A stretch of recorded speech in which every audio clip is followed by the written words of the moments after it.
Arthur Finch hated pickleball, but the court was the only place his stubborn isolation truly failed. When the lethal signs of leukemia, the crushing fatigue, the alarming, disproportionate bruises began to show, Arthur ignored his body, convinced his pride was his armor. Yet his friends, the people he'd pushed away, saw everything.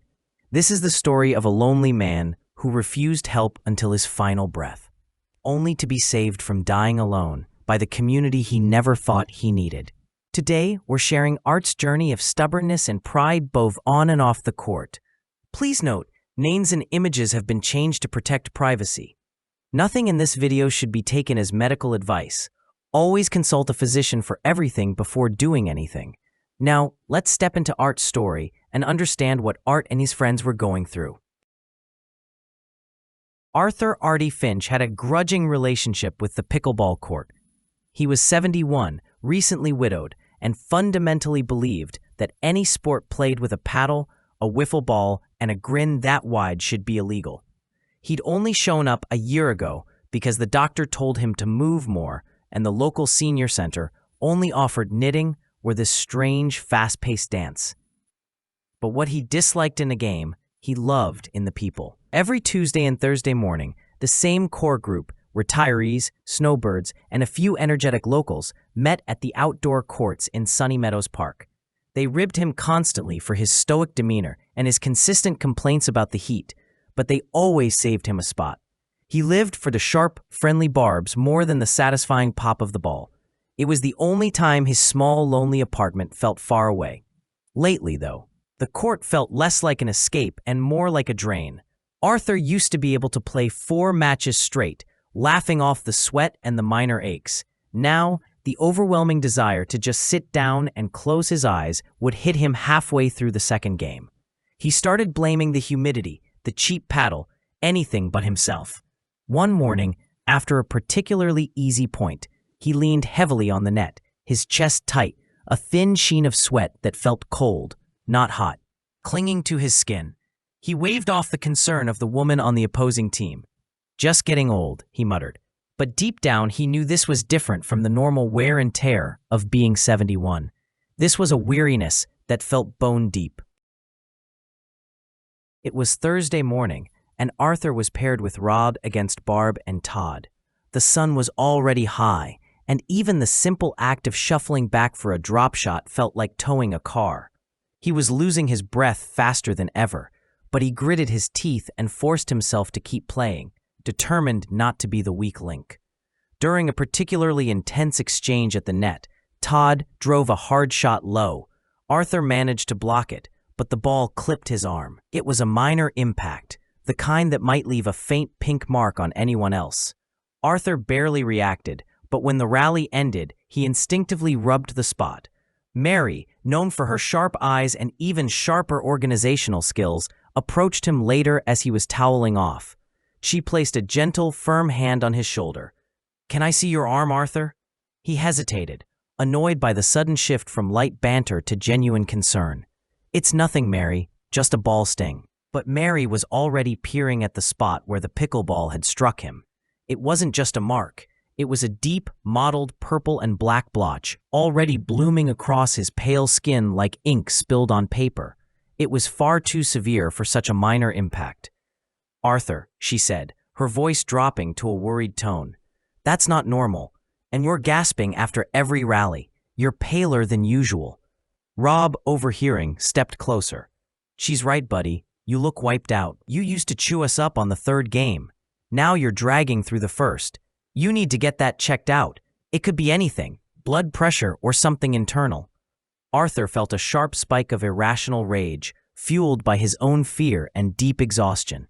The court, his one peaceful refuge, was suddenly crowded and judgmental.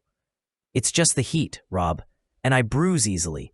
I don't need a lecture from the peanut gallery about my blood pressure," he snapped. His voice rougher than intended.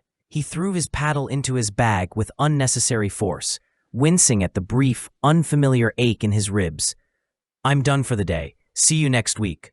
He walked away quickly, leaving a heavy silence in his wake, successfully putting up the first wall between himself and the very people trying to help.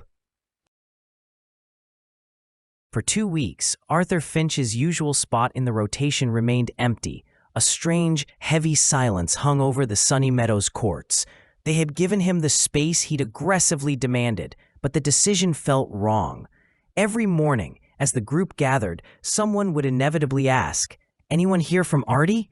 Rob, feeling the weight of responsibility, finally stopped by Arthur's apartment.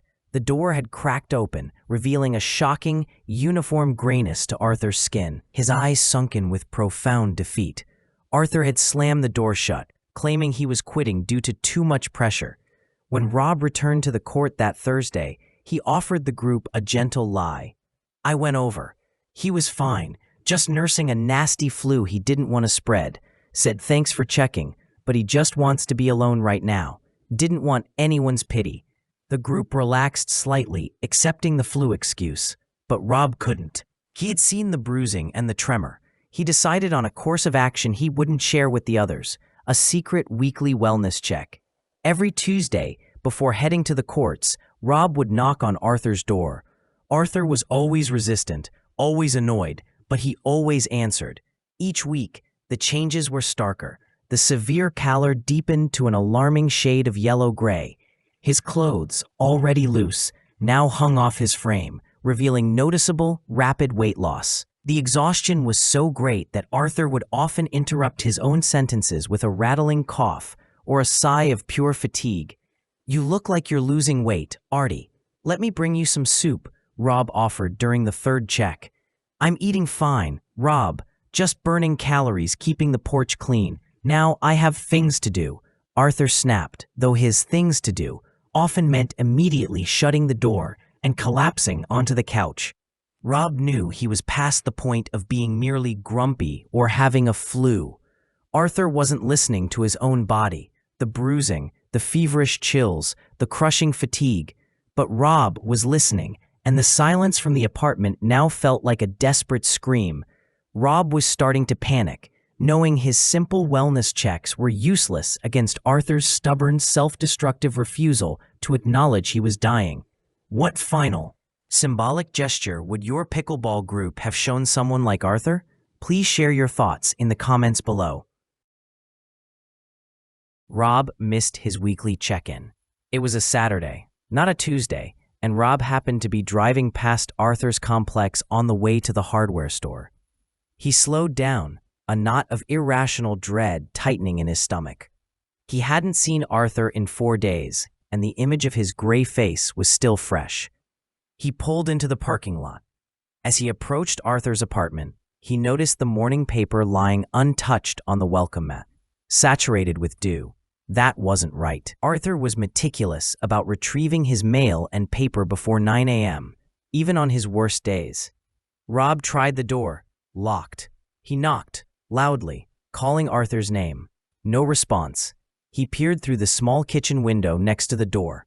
The kitchen was dark, but he could make out a dark shape on the floor in the living room. It wasn't moving. Panic seized him. He didn't hesitate. He fumbled for his cell phone and dialed 911, reporting a cardiac event and stating clearly that the occupant was visibly ill and unresponsive. Within 10 minutes, sirens were wailing, and the apartment manager was letting the paramedics in. Arthur was found where he had collapsed, halfway between his bed and the bathroom. He was conscious, but barely lucid, his temperature dangerously high, and his gums bleeding. He was immediately rushed to the nearest hospital. Rob waited in the emergency room lobby for 5 agonizing hours. When a stern-faced doctor finally emerged, his words were clipped and serious. "Mr. Finch is stable, for now. We've run comprehensive blood work. It's an aggressive, acute form of leukemia. His white blood cell count is astronomical. He's been severely anemic and fighting a systemic infection for weeks. The bruising and fatigue he's been experiencing are classic indicators. It was far past time to get him in here." The doctor asked Rob if he was family. Rob paused, thinking of the stubborn, lonely man who despised the wiffle ball sport. "No," Rob said, choking up slightly. "Just his pickleball partner."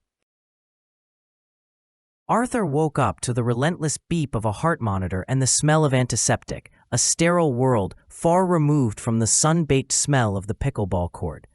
The room was quiet, lit by the weak glow of the evening and a harsh institutional lamp. He was tethered, pierced, and utterly helpless. His long-held boast that he was the kind of man who never saw a doctor, who simply rode out whatever came, had just collapsed, taking his dignity with it. Rob was there, sitting quietly in the corner, looking exhausted and grim. When he saw Arthur's eyes open, he approached the bed cautiously. "The doctor said you have an aggressive form of leukemia, Artie," Rob said softly, preempting the question. "Acute. They've started preliminary treatment to stabilize you." Arthur felt a blinding wave of humiliation wash over him, immediately manifesting as rage. He struggled to sit up, only managing a weak thrash against the sheets. "You had no right. You should have left me alone. I told you I was fine. I told all of you to mind your own business." His voice was a thin, raspy shadow of its former bark. "You were on the floor, Arthur," Rob returned, his voice firm but compassionate. "You were pale as a ghost and unresponsive. We didn't call out of spite. We called because we care about you, because we saw what you were too stubborn to look at." The word stubborn hit him harder than the diagnosis. It was the truth, delivered without judgment, and it broke the last fragment of his facade.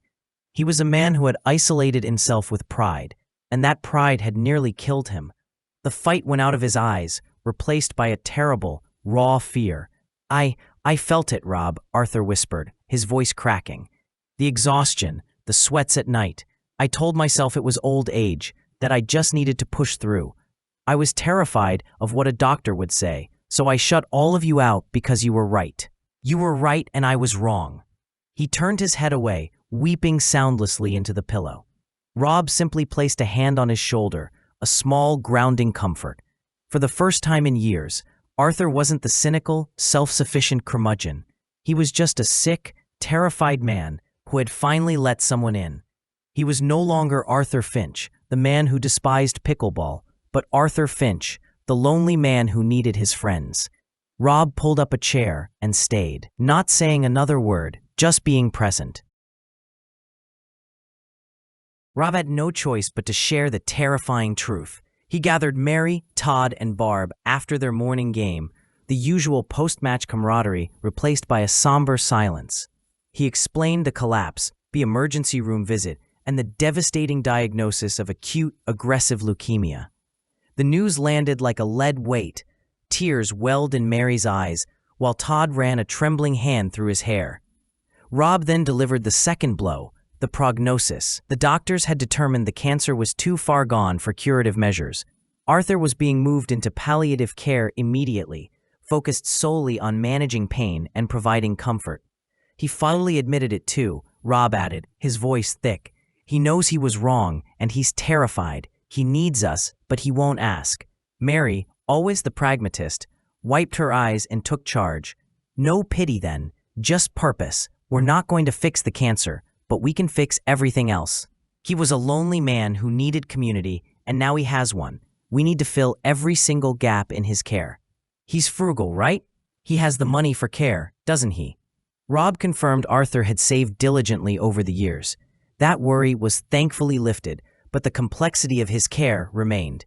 Todd, who had been silent, finally spoke, his gaze distant. "My mother. I just went through this with her." Palliative care often means transitioning from a hospital to a place that specializes in long-term comfort and skilled nursing. The hospital environment is awful for final days. Todd took the initiative, a grim duty he was uniquely prepared for. He spent the next 3 days researching, visiting, and calling facilities. He found a small, reputable skilled nursing home nearby that promised privacy and excellent pain management. It was a place where Arthur would be treated as a person, not a patient number. Within a week, the transition was made. Mary arranged for Arthur's favorite books and soft blankets to be moved in. Lisa cooked and froze small, easily digestible meals for him, and Barb took charge of coordinating visitors to ensure Arthur wasn't overwhelmed. The once hostile pickleball group had morphed into a quiet, efficient, and unstoppable support system, surrounding the stubborn man who never wanted their help, making sure his final days were not spent alone. Question: now that Arthur has accepted help, what practical steps would you have taken to ensure his final days are comfortable and dignified? Let us know in the comments below. Months passed. The aggressive nature of the leukemia meant Arthur's body was losing the slow, steady fight, but his spirit was finally, profoundly, at peace. His room at the skilled nursing facility was more a common room than a sterile hospital space, frequently filled with the gentle, familiar presence of Todd, Barb, Mary, and Rob, and the others. They never discussed pickleball scores, but they talked about everything else: old movies, boring neighbors, and the weather. One afternoon, Mary had the group coordinate a surprise. Barb, who was a decent baker when she wasn't freezing meals, had created a cake imperfectly shaped like a lime green pickleball paddle, complete with a tiny white wiffle ball sitting next to it. They gathered around his bedside, and instead of singing Happy Birthday, which it wasn't, they simply sang an old, off-key, nostalgic song Todd remembered from his youth. As the last note faded, Arthur looked at the paddle cake. A thin, genuine smile crossing his pale face, the first real smile Rod had seen in months that wasn't tinged with pain. He struggled to speak, his voice now a mere breath, but there was a sharp clarity in his eyes. He motioned for them to lean closer. "I owe all of you an apology," he rasped, his eyes settling on Rob. "I was a fool. I had to almost die to realize my biggest brag, never needing a doctor, was just my ego talking. And my ego, it tried to kill me." He paused, gathering strength. "But that's not the worst of it. The worst was I had friends, real, honest friends, trying to help, and I pushed you away. I was too proud to admit I was scared, and too stubborn to accept the care that was right in front of me." He reached out a trembling hand, and Rob took it immediately. "Don't let your pride, don't let your ego fool you into ignoring what your body is trying to tell you," Arthur continued, his voice gaining a sudden surprising firmness. "And more importantly, don't let it cut you off from the people who genuinely care. You were listening to my body when I wouldn't. You were my lifeboat. I hated that game, but I love you all. I should have told you sooner." His confession was his final act of humility and grace. He had surrendered his isolation and accepted his community. Over the next few days, the room was never empty. There was always a quiet friend reading aloud or simply holding his hand. When Arthur finally passed away in his sleep the following Tuesday, the room was filled only with the soft glow of the afternoon sun, a lingering scent of the lime green icing, and the peaceful, quiet presence of Rob. Arthur was alone no more. The court had been a brief, noisy interlude, but the community forged there endured until the very end. We hope this story about love and resilience on the pickleball court had meaning in your life. If it did, please give the video a like and consider subscribing to this channel. It helps bring more stories like this to life. This story inspired us to make a design that represents courage, healing, and hope. If you or a loved one can relate to this story, we invite you to view the design and help keep this message alive. You'll find the link to the design in the description below. For more uplifting stories, click a playlist or video here.